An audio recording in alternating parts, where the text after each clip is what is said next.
സാദിഖലി എന്നാണ്. ഞാൻ കണ്ണൂർ ജില്ലയിലെ മാട്ടൂലിൽ നിന്നാണ്. എൻ്റെ വീടിൻ്റെ പണി ഞാൻ DGBസിനെയാണ് ഏൽപ്പിച്ചത്. DGBസിനെ ഞാൻ കണ്ടുമുട്ടിയത് ഫേസ്ബുക്കിൽ നിന്നാണ്. ഫേസ്ബുക്കിലെ ആഡിലൂടെയാണ് കണ്ടതും പരിചയപ്പെട്ടതും. അവരെ വിളിക്കുകയും അവർ ഉടൻ തന്നെ റെസ്പോൺസ് ചെയ്യുകയും ചെയ്തു.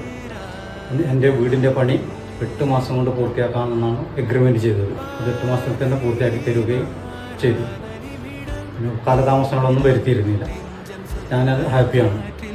Thank you for DGBs.